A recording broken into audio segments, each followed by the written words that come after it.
is a whole topic of its own with numerous problems that in today's world really scream at you with how crazy that is. I'm sure it influenced few generations of younger musicians, many of those even without consciously thinking about that.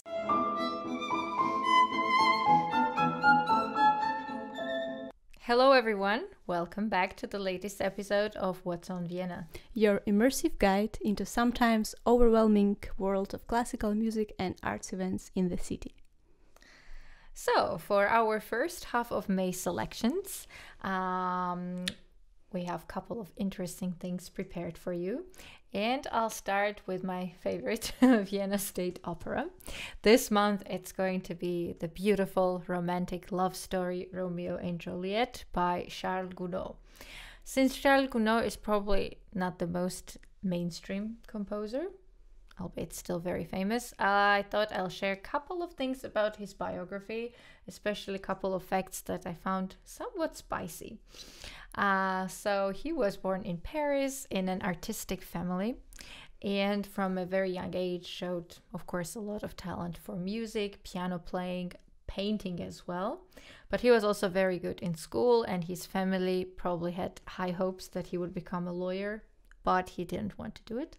Later in life, he realized he was very religious and was considering becoming a priest, but in the end, music won. As a student at the Paris Conservatory, he won the very prestigious Prize of Rome that a lot of great French composers have won since and before him. And as part of the prize, he got to spend 1 year in Rome, and a little bit surprisingly, a second year shared between Austria and Prussia at the time. He really benefited greatly from those years and remembered them fondly. In Rome, he was particularly interested in visual arts, and he explored a lot, fell absolutely in love with Michelangelo, and just had, a great inspiring time. Whereas while he was in Prussia, he got to meet a very important person for his future influences. That was the sister of Mendelssohn, and she introduced him to the music of Bach. Strangely enough, before Mendelssohn, Bach's music was not very popular and not well performed, as you know. And Mendelssohn and his sister were avid advocates of his music. And Gounod was, of course, extremely impressed. And in turn, Mendelssohn's sister was very impressed with Gounod. And she introduced him later to her brother in Leipzig. And the quote is, legend has it, I don't know, that when Mendelssohn met Gounod, he exclaimed, so you are the crazy man that impressed my sister so much. And he played organ for him. He timed the performance of his Scottish symphony to his visit so he could, hear the music. And they had a lot of respect for each other, great fondness. I found that quite interesting. And just really a lot of admiration for one another. Once he returned in Paris, he got married and settled, and everything was going really fine for him. He was a very respected composer, quite famous already in his lifetime. And things were going well until the Franco-Prussian War, where there was a danger that Paris would be taken over. And so he fled the city together with his family and escaped to London, where he stayed for a while. His family decided to return to France once the danger was gone, but he decided to stay. Now, why he stayed is a little bit unclear, but he was staying at the house of a lady whose name is Georgina Weldon. And if you have time, I recommend that you research her personality a little bit, because she was clearly an absolutely fascinating lady, and Gounod is just one episode of her otherwise very rich and entertaining life. But it is not 100% clear what kind of relationship they had, although a strong speculation is that they had become lovers, which is a little bit surprising considering how religious he was and considering to become a Catholic priest. but that's a different topic. And she was an amateur soprano, as they say, also not a good one. But he was writing pieces for her, and they had somehow a lot of publicity that attracted a lot of interest to both their personas. And this lady, she was trying to run an orphanage music school for underprivileged children from her house. So she was gathering a lot of funds for this very nice, of course, thing. Then they had a falling out because some sources say that Gounod really didn't like the idea that people were speculating they were lovers, but it's unclear what happened in reality. And he returned back to Paris very abruptly. So he didn't even take all of his belongings with him, and was expecting this Georgina to send them over, but she didn't want to, so she refused, and that started a big drama between them. So she kept hostage for him the most important thing, the opera score that he was working on, and she absolutely refused to give it back to him and wanted him to come back and take it. And then he started just remembering what he wrote and basically restarted working on the piece. Once she found out about that, she got mad. She sent him the score, and every single page had in crayon her name written on it. And then afterwards, she sued him for damages. And she won the case. And then Gounod was ordered by British courts to pay her £10,000, which was clearly an astronomical amount of money at the time. But he refused to pay it and said that since he never planned to set foot on British soil ever again in his life, that he just simply wasn't going to do it, and never did. So this very strange fact from his life. And then, of course, the opera Roméo and Juliette, the topic, of course, needs no introduction. It is a subject and a work that has inspired really a lot of composers to write either ballet or opera of the same title, with one exception, who was, of course, writing based on Shakespeare's work, but gave a different title to the work. That would be Vincenzo Bellini. Can you guess what was the title? Can you guess? The title was the Montecchi e Capuletti, so a little bit of a twist on the subject. But the opera is really just absolutely lovely. It was popular from the day of its premiere, is staged every season all over the world because the melodies are so charming. It's like light and just beautiful, and is a great opportunity for the title role singers to shine. This time around in Vienna on May 6th, you'll get to hear Benjamin Bernheim, I hope I'm pronouncing that correctly, the very famous, wonderful French tenor, and Aida Garifulina, soprano, in the main roles. I'm sure it will be a lovely, lovely evening of romantic French music. Beautiful, beautiful. And on the 13th of May, you have a chance to hear Janine Jansen with Paavo Järvi and Deutsche Kammerphilharmonie Bremen. It's going to be the last concert of the artist residency of Janine Jansen in Musikverein.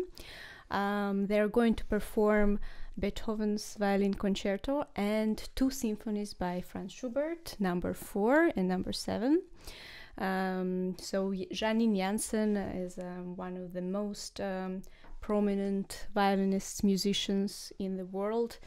I remember when I would say that her prime, or like she became a kind of a mainstream classical world star around 20 years ago, more or less. And it was very refreshing, the way she was playing, her stage presence, her musicality. I'm sure it influenced few generations of younger musicians, many of those even without consciously thinking about that. She was such a power of nature, force of nature, and very influential personality. I think few times she slowed down consciously in her in terms of how many concerts she was going to perform. So like recently there was this kind of compared to how present she was 20 years ago. But then again, of course, like this artist residency at Musikverein shows that she is one of the most famous musicians still and going to be. What's very special about her is her stage presence and the way she approaches performing. Sometimes even with the biggest stars or like a lot of wonderful musicians, some of the concerts seem to be performed, I don't want to say in a autopilot mode, but you know it's a too strong a word, but in that direction, kind of more introverted in their world, not really communicating with the hall, with the space and audience. It gives this impression. And she is one of those which I think defines being an artist, that she's extremely present, aware in the moment.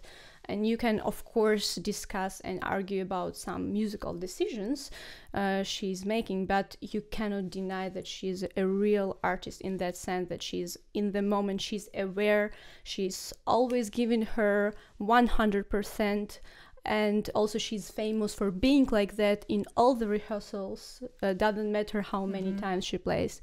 It's, of course, a very distinguished way of, and very tiring, obviously, so not everybody have this power, and she's one of those. So it's going to be a beautiful concert, I'm sure. Very interesting experience, and the program is very nice. This is the only violin concerto by Beethoven. It's interesting that when it was premiered, it was not received well. The legend says that he composed it like right before the concert, so the soloist didn't have enough time to actually work on it. So that might be part. It is a difficult concerto. It is incredibly difficult, like on all levels, like technical. Of course. So I can't even imagine how it could be performed like that. But after that performance, somehow it was not really performed for the next 30-40 years. And the first time it was again like kind of a premiere happened, Mendelssohn again, Mendelssohn conducting, and Joseph Joachim, that we discussed in one of the previous episodes, when he was 12 years old, kind of premiered this piece, and since then it's one of the like the sacred work of the violin repertoire. Also, another interesting thing that after the premiere, somebody asked to have an arrangement of this concert for piano. So Beethoven did that, and what's interesting about that arrangement, that he composed a cadenza for the piano concerto, but not for the violin concerto, because violin concerto, like Mozart's concertos or Haydn concertos, didn't have the cadenzas composed by the composers. This tradition started much later, when composers started to be more controlling of the material and would compose the cadenza. So at that time, violinists would compose themselves, and then it's kind of a tradition to perform a cadenza by that prominent violinist or another one, or create your own. But Beethoven created a cadenza for this piano version of this concerto. So quite a few violinists of the 20th century used that material to rearrange it for violin and play this cadenza, perform this cadenza in the concerto. And what's interesting about that Beethoven incorporated timpani. So it's solo violin and timpani. And of course, the concerto itself starts with the 4 beats of timpani, which is very interesting. I think it's beautiful cadenza, by the way. So, 13th of May in Musikverein, your chance to enjoy this beautiful music. It is my pleasure to introduce next concert by yet another legend of classical music, one of the greatest living pianists, András Schiff. You might notice this trend that we are really very spoiled and lucky here in Vienna to get all this one of the greatest mentions in every episode, but it is the truth. So András Schiff with the Orchestra of the Enlightenment, which is Orchestra of the Age of the Enlightenment, which is a London-based orchestra that plays period instruments. He's going to be performing a program of Schumann and once again Mendelssohn, who happens to be the theme of tonight. What can be said about András Schiff? A lot of things. Fascinating virtuoso and just a great musician, pianist, and conductor. So András Schiff was born in Hungary and studied there. He talks often about his one of his first teachers, and he says that he never said one kind word ever, which was very good for his education, but it's just a little interesting detail, not one kind word. András Schiff very quickly became a young superstar, winning prizes and winning competitions left and right, and just was very prominent. Eventually it seemed like Hungary, then socialist Hungary, was too small for him, and he decided to leave the country and immigrate and move to the West.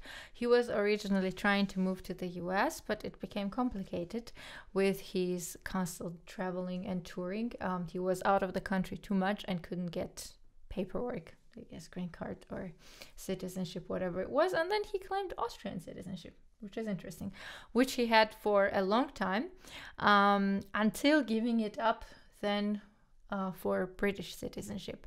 And it turns out that András Schiff is a very politically outspoken person with strong views, much like Rudolf Buchbinder. He is huge opposer of Viktor Orban and his government, current government of Hungary, from the day that they appeared on the political scene. And he has talked publicly, he has written open letters, he has gathered other Hungarian intellectuals and artists to write open letters and criticize the regime, the numerous problems that it has. And he has decided not to perform in Hungary for the time being until the current government is in power. Another interesting thing is that with the rise of far right in Austria, he decided to change also his Austrian citizenship to the British. So he's very political, very strong in his beliefs, which is quite admirable.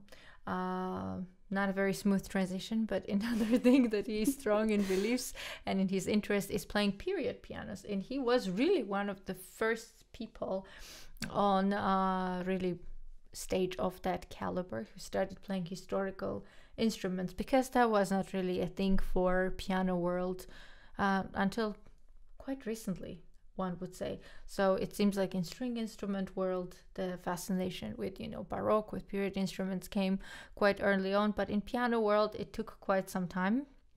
And he was one of the big advocates with his reputation and his name, hence why he's so interested in these period orchestras. And the Orchestra of the Age of Enlightenment is a wonderful, beautiful institution.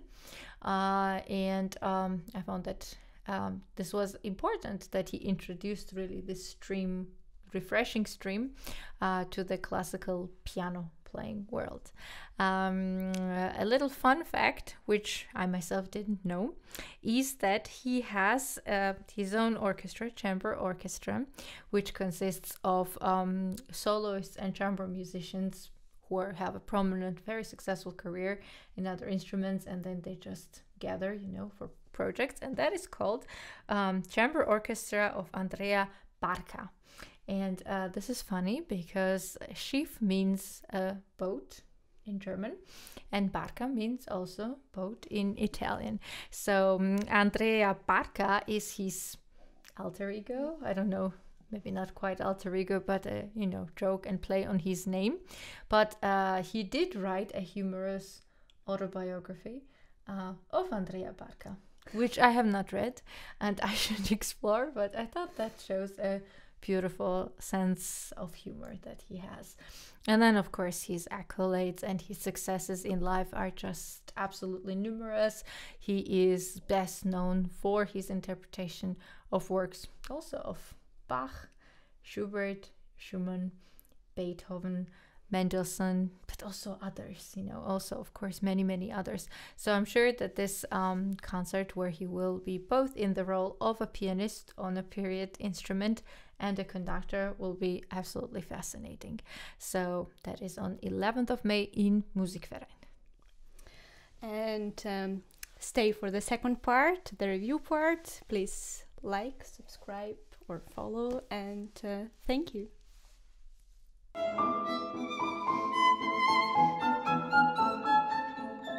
Welcome back to the second half of the episode, the review, my favorite part. Today we will be discussing opera Andrea Chénier that we got to see once again together. Somehow our luck evades us in timing concerts and other events, but going to opera, we managed together. So this was an evening that we attended, and a little spoiler alert, the cast that we almost got to experience that evening never repeated. People kept getting sick, which is not funny at all. Thankfully, the title role performer, Michael Fabiano, remained healthy and remained in the cast.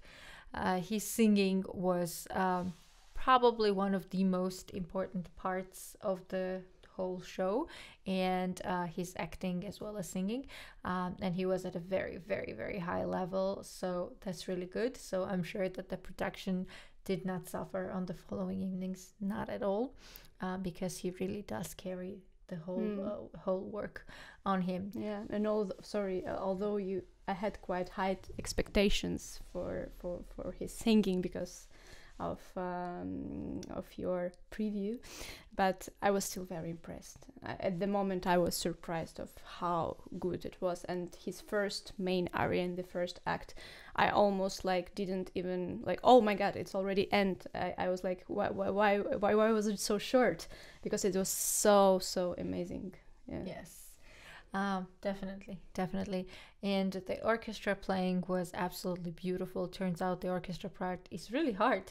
I somehow didn't anticipate that, and they were really working very well, right? As you said, it's not very often performed, so you could see some practicing in the pauses, but they played beautifully. Absolutely. Beautiful evening.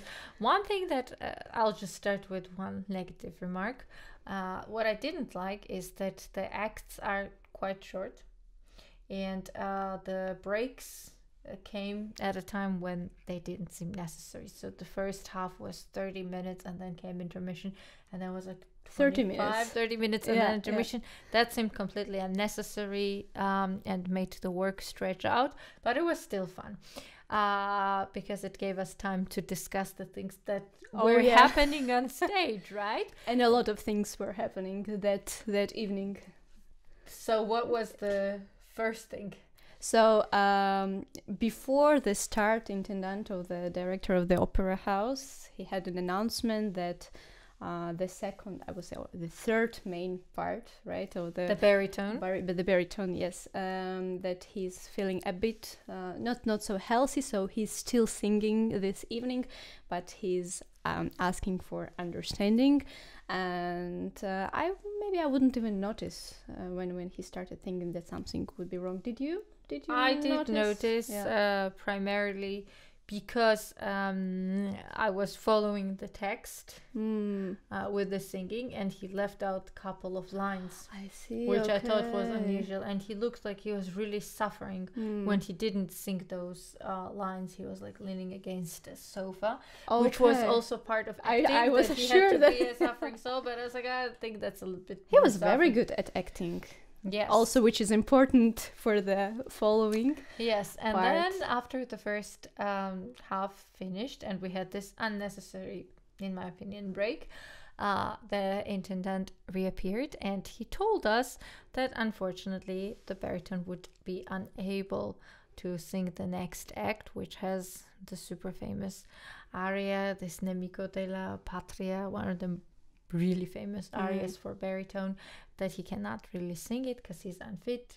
He has allergies, which came unexpectedly, so there was no time to really find someone to replace him, but they did manage to get a baritone from Theater an der Wing, the second biggest house, who is cast in a completely different project, was cast to agree to sing this role because he happens to be one of the leading baritones at Yerevan State Opera in Armenia and had sung the part, I assume many times, at least several times.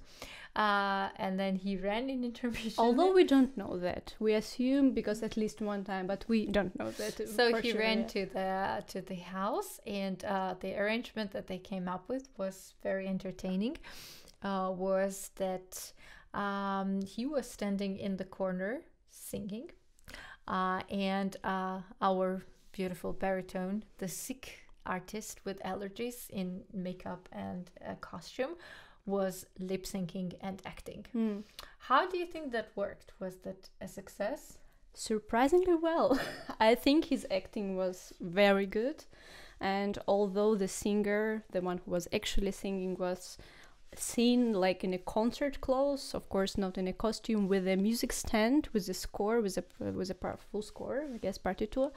I think it worked quite well. It was still believable, and also a little remark, it was a traditional production, and it was very relatable somehow. I didn't feel like I'm, I don't know, in a museum, you know, like with it was like from the very beginning I could actually believe everything is happening there. So this was of course an event that for me personally overshadowed absolutely everything else, and this is something that I've personally never experienced before. And will remember for a very long time. And it was a very touching moment, and he did a fantastic job of taking over the role, of singing at the last second with so much stress, such pressure, opening night. It on was such stage with this orchestra. And it was a huge success. He sang beautifully. And the evening was absolutely his and of this situation. And you could see how happy he was. Like he was almost crying after his aria that he performed wonderfully. And of course, it's very also brings very exciting another exciting level for the audience. Such situation, but audience was very grateful for his. The ovation was long. So it was this very beautiful exchange of energy, authentic, like these moments of vulnerability, very, very touching. So this was the highlight of the evening. Although under normal circumstances the highlights would be different, right? The singing, the staging, the orchestra, everything was just wonderful. It was an absolutely excellent performance, and I'm very grateful and very happy that I really went on the first evening, that they did not postpone, and that we got to see this cast and this really cute little situation, right? So for those of you who also got to see it, share your thoughts. What did you think? Were you there for that evening? What were your thoughts on this spontaneous arrangement? And the story was very exciting, and the words are so poetic in those areas, and some very important topics are brought up. So in general, it was for my first time listening to this opera as a whole, like not the individual areas, and I was very impressed with the work itself. And it was funny thinking the storyline, that got noticed about in the very end. When maybe you can give a bit of there is context. of course death Of course. as should be in a verismo opera. Otherwise, what kind of opera would that be? And at the end, both of the main characters are being executed, guillotined. However, the soprano, the lady, she was not convicted. She just decided to take place of another female convict to die together with her beloved. And it is interesting, as was pointed out, that he not one time suggested that she doesn't do it. Yeah. He had absolutely no hesitation in accepting her death and, her sacrifice. He was like, yeah, sure, let's die together. He was not even trying to be not? polite. So like a young lady who, did nothing wrong. Not that he did something wrong, but still, was just going to be guillotined with him because he just wanted a death companion. Because why not? Yeah. So this is really curious. Of course, the representation of female characters and death of female characters in traditional opera is a whole topic of its own, with numerous problems that in today's world really scream at you with how crazy that is. But I think for the audiences of the time, that was just like a very beautiful romantic gesture, just to decide to die because it's more fun, right? I guess.